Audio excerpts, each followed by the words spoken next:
할렐루야. 우리 앞뒤 옆 사람 한번 인사하겠습니다. 하나님이 우리와 함께 하십니다.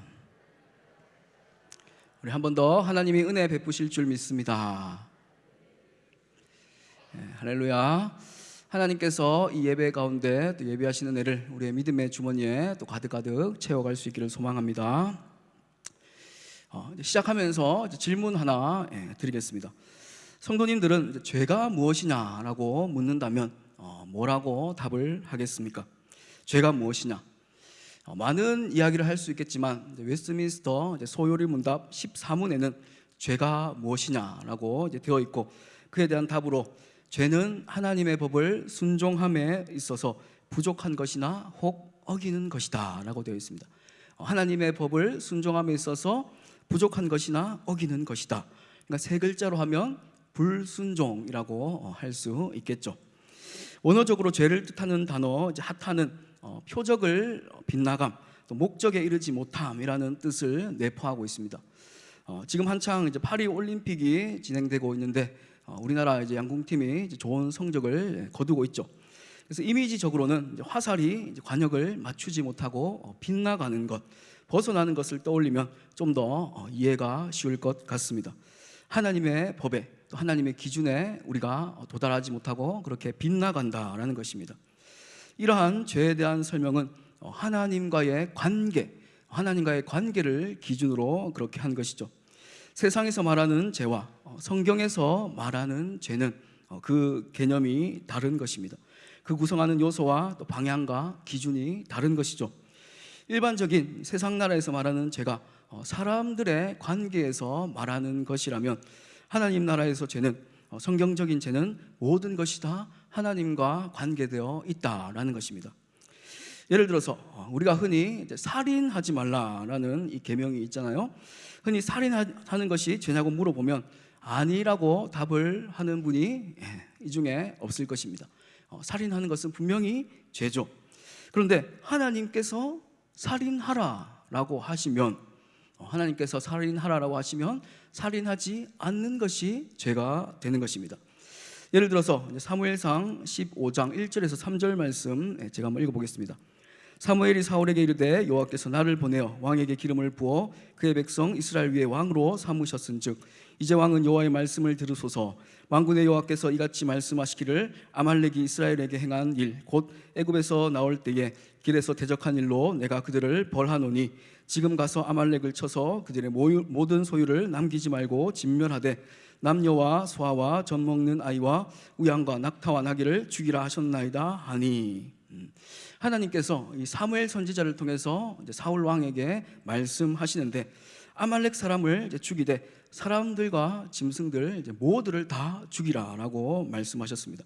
그 이유는 애굽에서 나올 때 아말렉이 했던 일, 즉 이스라엘을 기습해서 대적했던 일 때문에 하나님은 그들을 쳐서 진멸시키라라는 그 말씀, 명령을 주고 계신 것입니다.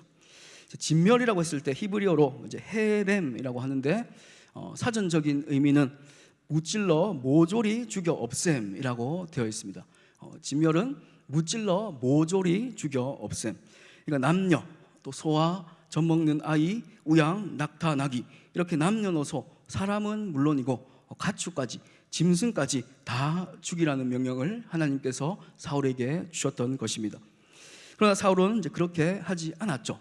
9절 말씀을 보면 사울과 백성이 아각과 그의 양과 소의 가장 좋은 것 또는 기름진 것과 어린 양과 모든 좋은 것을 남기고 진멸하기를 즐겨 아니하고 가치 없고 하찮은 것은 진멸하니라. 가치 없고 하찮은 것은 진멸했어요. 다 죽였습니다. 그런데 좋은 것, 기름진 것은 진멸하지 않았다라고 합니다. 무엇보다 아말렉의 왕이었던 아각을 살려두었던 것입니다. 그러니까 하나님의 법을 순종함에 부족하거나 어기는 것이 죄라고 했잖아요. 그 기준으로 봤을 때 그 당시 사울에게는 살인하지 않는 것이 죄가 되는 것이죠. 진멸하라는 하나님의 명령을 사울이 거역했기 때문에, 또 이후에도 계속되는 이 사울의 불순종으로 인해서 결국 그는 왕의 자리에서 물러나고 비참한 만로를 맞게 되는 것입니다. 또 하나 예를 더 들면 거짓말하는 것이 죄입니까? 라고 물어봤을 때 모든 분들이 거짓말하는 것은 다 죄라고 답을 하실 것입니다. 거짓이라는 것은 거짓말쟁이요 또 거짓의 아비인 이 사탄 마귀의 속성이기 때문에 일반적인 상황에서 거짓말하는 것은 하나님의 뜻, 하나님의 성품과는 거리가 먼 것이죠. 그런데 이 거짓말하는 것이 하나님의 뜻이라면 오히려 거짓말하지 않는 것이 죄가 될 수 있는 것입니다. 여호수아 이제 2장 3절에서 6절 말씀을 우리 같이 한번 읽어보겠습니다. 여호수아 2장 3절에서 6절. 자, 시작. 여리고 왕이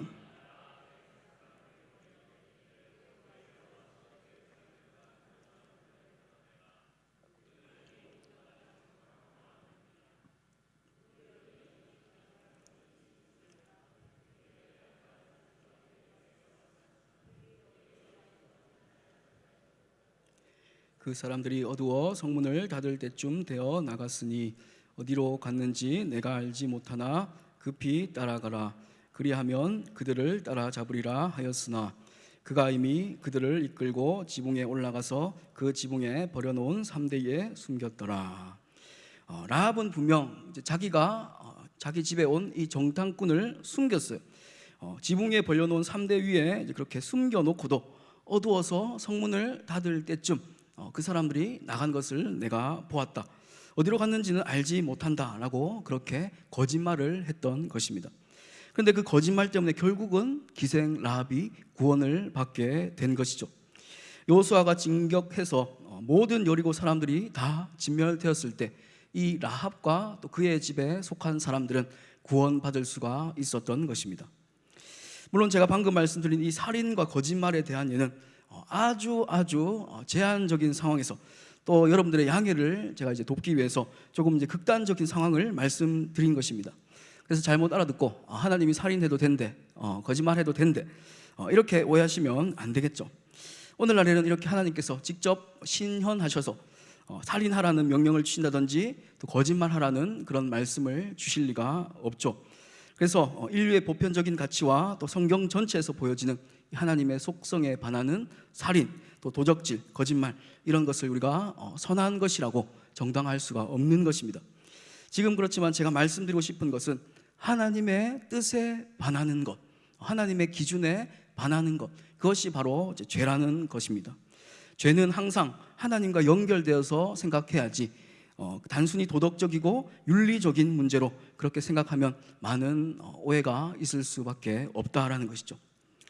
자, 지금까지 말씀드린 이 죄는 하나님을 기준으로 우리가 생각해야 된다라는 것을 기본 전제로 깔고 이제 조금 더 확장해서 거시적인 측면에서 죄를 한번 생각해 보면 좋겠습니다. 현상이 아니라 좀 더 그 근원적인 뿌리를 한번 생각해 보자는 것입니다. 두 가지 측면에서 죄를 조금 다른 각도로 생각해 보면 좋겠습니다. 죄가 무엇인가? 첫 번째로 죄란 하나님을 왕으로 또 주인으로 아버지로 여기지 않는 것이죠. 그렇기 때문에 하나님의 통치를 거부하는 것입니다.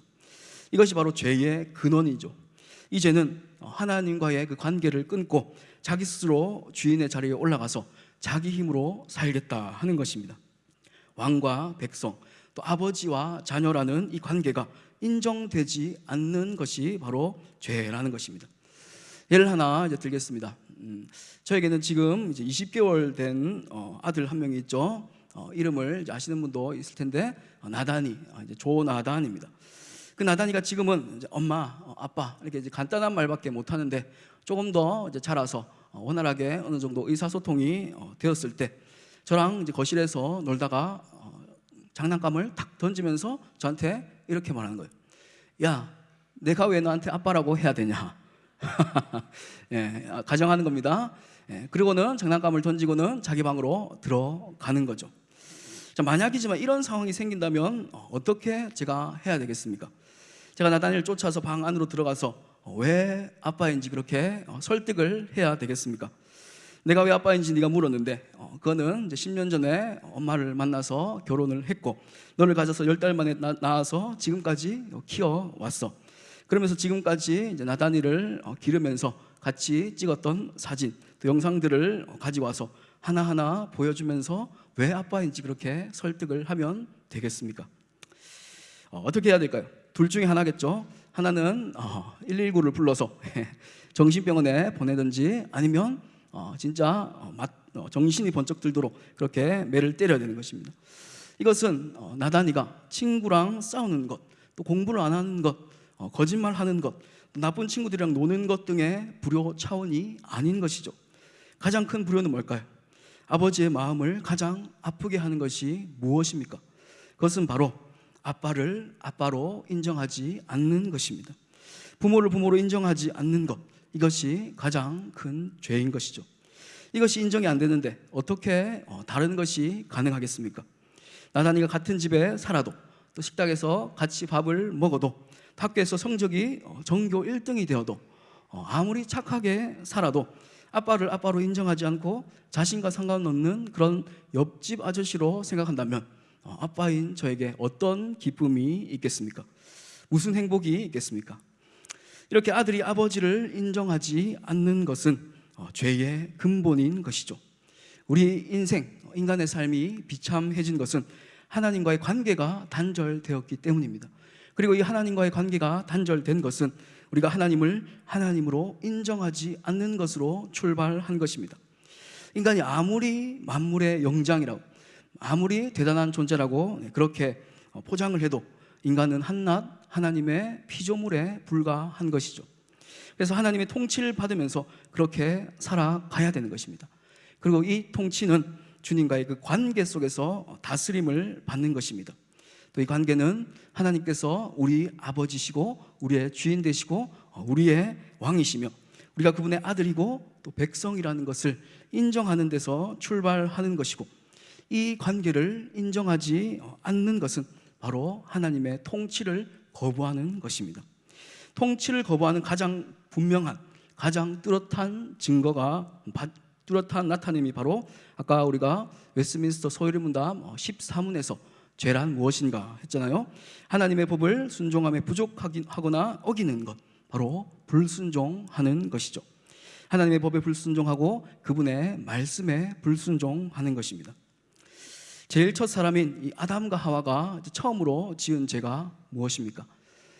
선악을 알게 하는 나무의 열매를 그렇게 먹은 것이죠. 하나님께서 먹지 말라고 하신 그 나무 열매를 따먹은 것입니다. 어떤 분은 이렇게 이야기하실지도 모르겠습니다. 야, 천지를 만드신 하나님, 창조주 하나님이라면서 째째하게 그렇게 나무 열매 하나 따먹은 가지고 그렇게 죄라고 할 수 있냐? 근데 핵심은 그 나무 열매를 따먹은 것이 아니죠. 핵심이 무엇입니까? 하나님의 말씀에 순종하지 않았다라는 것입니다.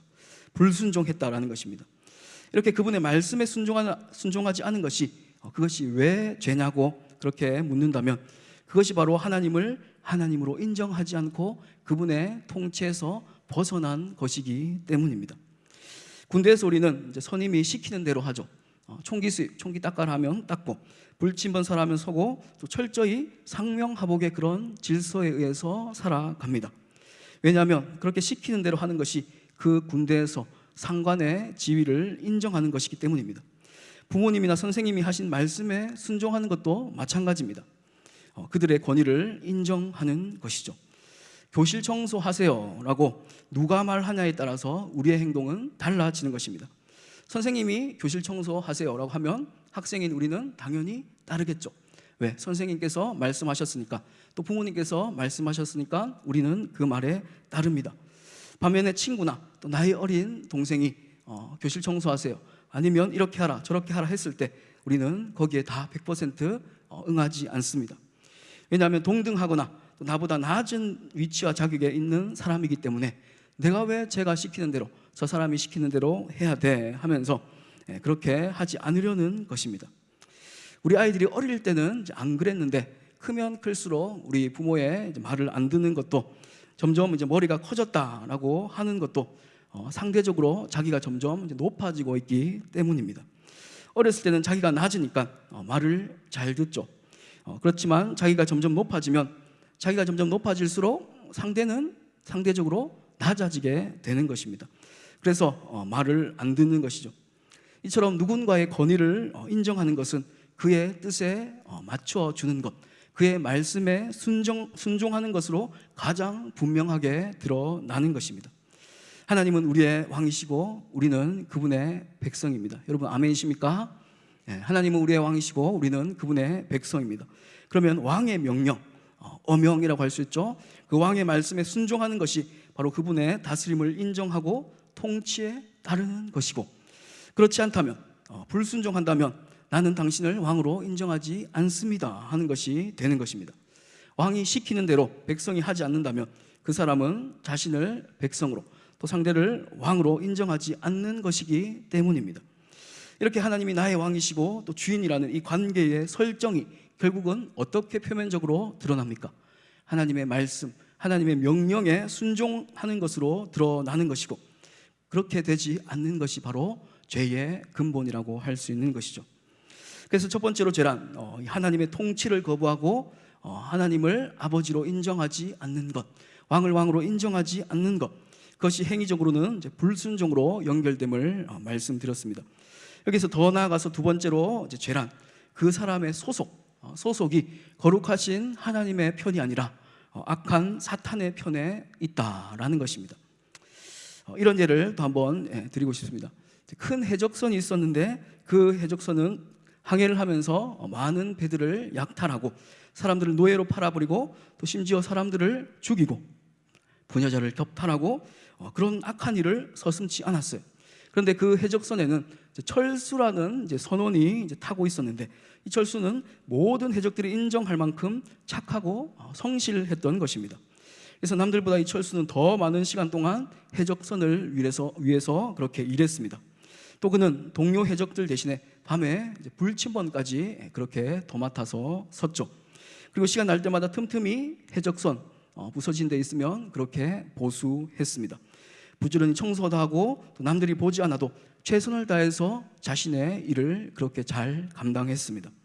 그래서 모든 해적 동료들에게 인정받는 착한 선원이었던 것입니다.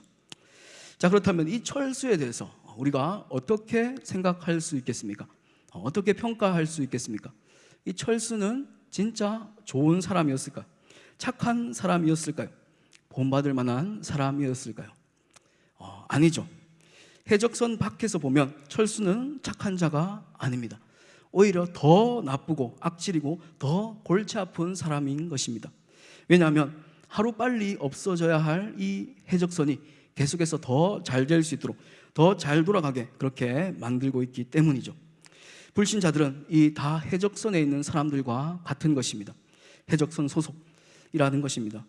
그렇다면 똑같이 예수님 믿지 않는 사람들이 세상에서 착하게 살고 열심히 성실하게 정직하게 살면 세상 사람들이 보기에는 존경스럽고 또 본받을 만하고 인정할 수 있겠지만, 하나님 보시기에는, 하나님 편에서는 아무것도 아닌 것입니다. 해적선에 소속되어 있다면 무엇을 하든지 그것은 다 나쁜 것이죠. 심지어 그 속에서 착한 행위를 해도 그거는 죄가 되는 것입니다. 왜냐하면 자기 의를 위해서 한 것이기 때문입니다. 믿음을 따라 하지 않는 것은 다 이제 죄라고 로마서 말씀에 기록되어져 있죠. 그래서 법 없이 사는 사람, 또 남에게 피해 주지 않는 사람, 개미 한 마리도 못 죽이는 그런 사람, 하지만 그 사람이 예수님을 믿지 않는다면 그것은 아무 의미가 없는 것입니다. 그것으로 하나님의 진노를 결코 피할 수가 없는 것이죠. 그래서 죄는 단순히 어떤 겉으로 드러나는 행위의 문제라기보다 됨, 또 편, 쪽에 관한 문제입니다. 오늘 말씀의 제목이기도 하죠. 무슨 뜻일까 궁금하셨을 텐데, 됨, 어떤 존재가 되는 것, 또 편, 누구 편에 서는가, 또 쪽, 어디에 쪽에 있는가, 그것이 바로 본질이라는 것입니다. 지금까지 조금 넓은 각도로 죄에 대해서 생각을 해보았는데, 이런 관점으로 오늘 말씀을 우리 다시 한번 보면 좋겠습니다. 우리 본문 고린도후서 5장 17절 말씀 우리 다시 한번 다 같이 읽어보겠습니다. 자, 시작. 그런즉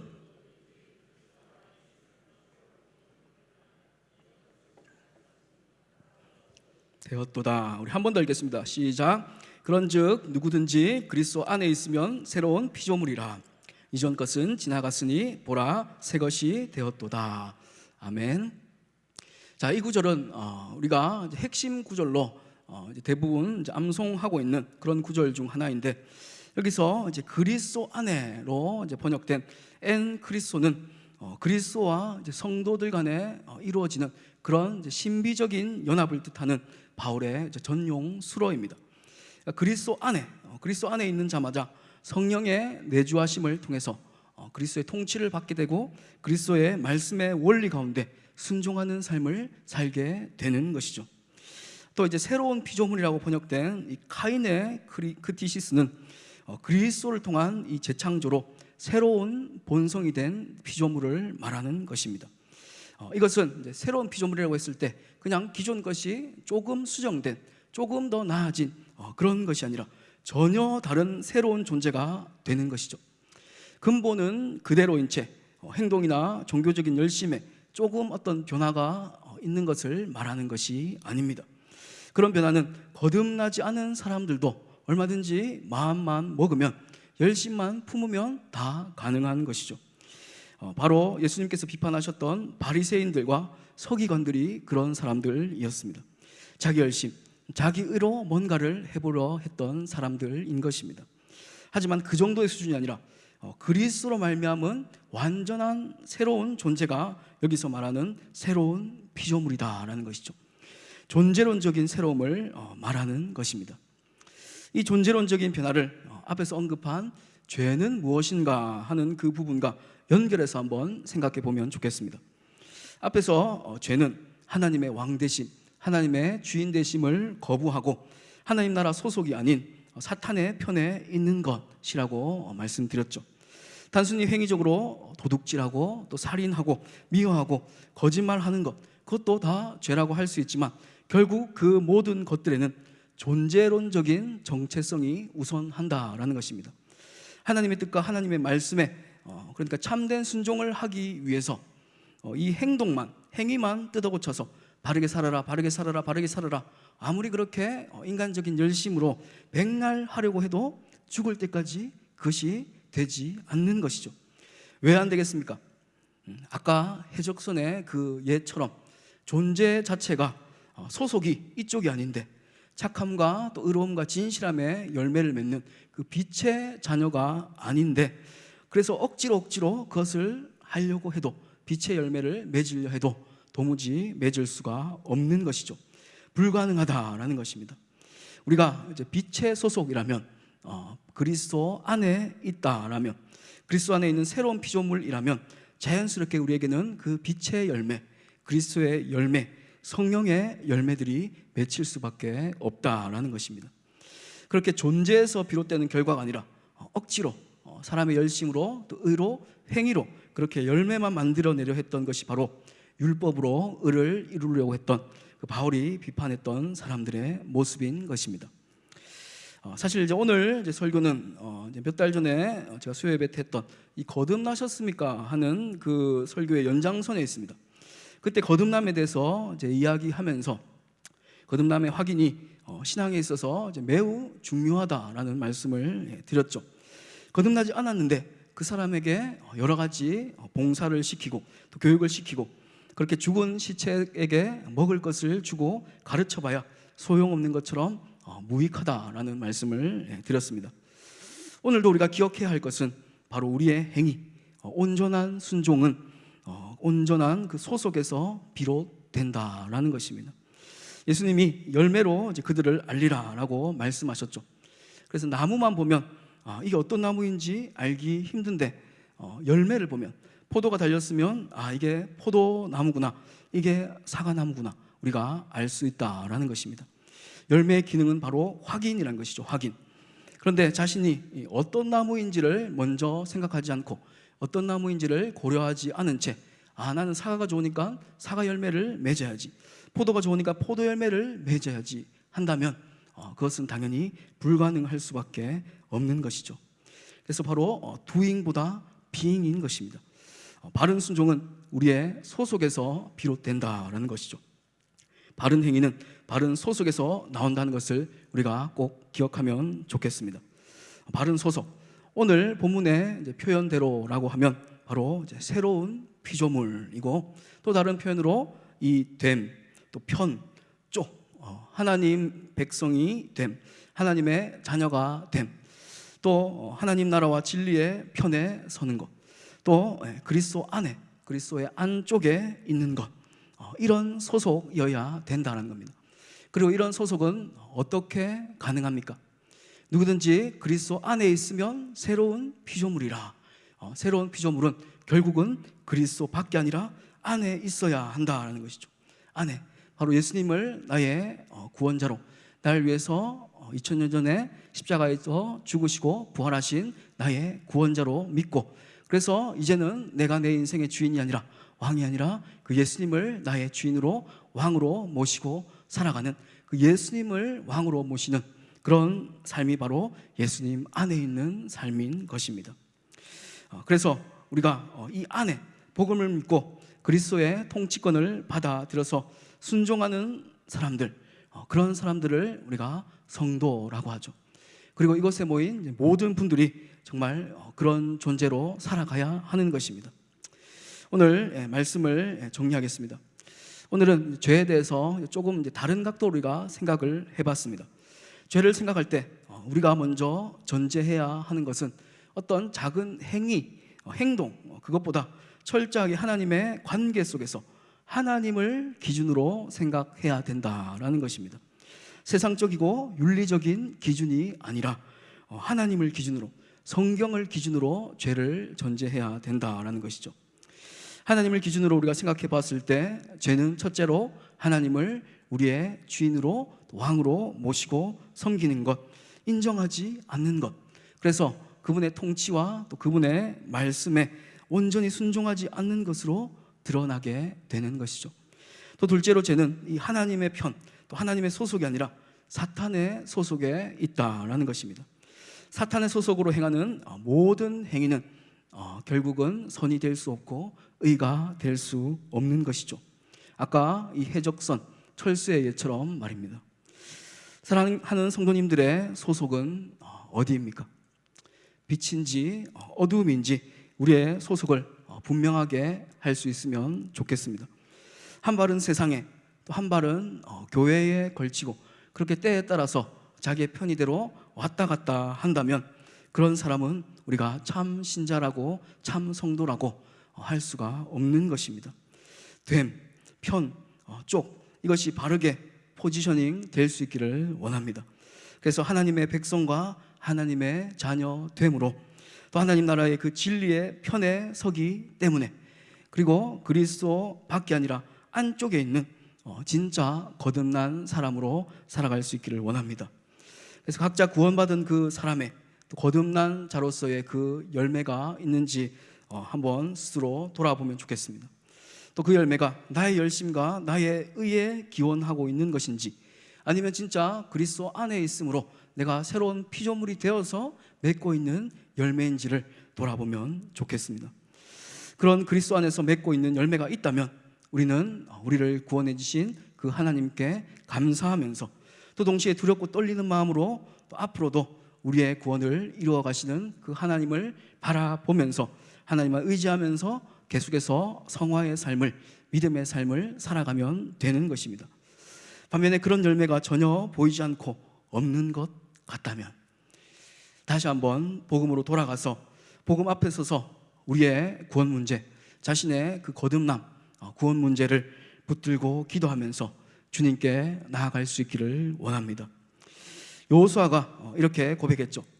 여호와든지 아모리 족속의 신이든지 너희가 섬길 자를 오늘 택하라.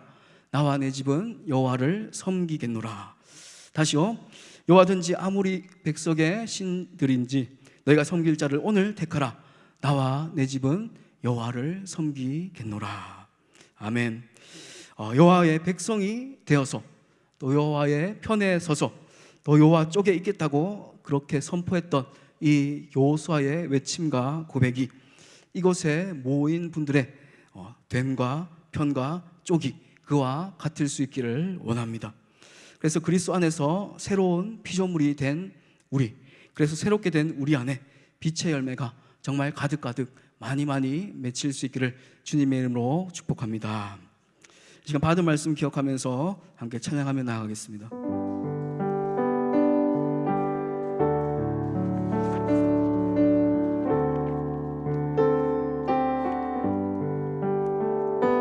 해 아래 새 것이 없나니 이 죄인 살리신 주 보라 새롭게 되니 피조물 주의 놀라운 권능 찬양하세 우리 주 오 주여 영광 받으소서 새롭게 하소서 새롭게 하소서 새롭게 하소서 늘 새롭게 하소서. 우리 한 번 더 고백합니다. 해 아래 새 것이 없나니 이 죄인 살리신 주 보라 새롭게 되니 피조물 주의 놀라운 권능 찬양하세 우리 주 오 주여 영광 받으소서 새롭게 하소서 새롭게 하소서 새롭게 하소서 늘 새롭게 하소서 새롭게 새롭게 하소서 새롭게 하소서 새롭게 하소서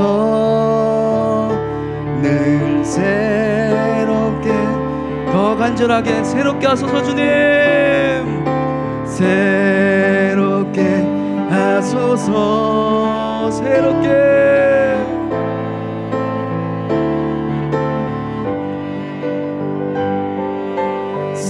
새롭게 하소서 늘 새롭게 하소 존귀한 주보혈이 존귀한 주보혈이 내 영을 새롭게 하시네 존귀한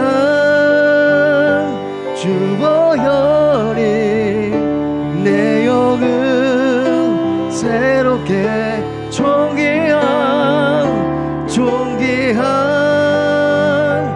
주보혈이 내 영을 새롭게 하시네 존귀한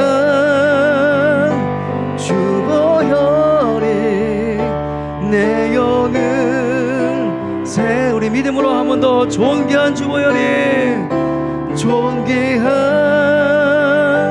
주보혈이 내 영을 새롭게 하시네 존귀한 주보혈이 내 영을 새롭게 하네. 시간 우리 말씀을 기억하면서 함께 기도하며 나가겠습니다. 하나님, 우리가 새롭게 되는 것, 우리가 거듭나는 것은 단순히 오랜 시간 교회 출석하고 신앙생활을 했다고 되는 것이 아님을 우리가 다시 한번 보게 됩니다. 우리의 행위를 뜯어고치기 전에 정말 우리가 빛의 소속인지 그리스도 안에 있는 자들인지 돌아보면서 내가 인격적으로 정말 하나님을 만난 사람이고 복음과 십자가가 내 안에 분명히 심겨 있는지 돌아보면서 하나님의 구원을 두렵고 떨리는 마음으로 이뤄갈 수 있도록 주여 함께하여 주시옵소서. 우리 안에 참 믿음을 주시옵시고 그리스도 안에서 새로운 피조물로 거듭나게 하시고 그래서 하나님의 자녀와 백성됨으로 또 진리의 편에 서서 그리스도 안쪽에 소속됨으로 많은 빛의 열매 맺을 수 있도록 주여 함께하여 주옵소서.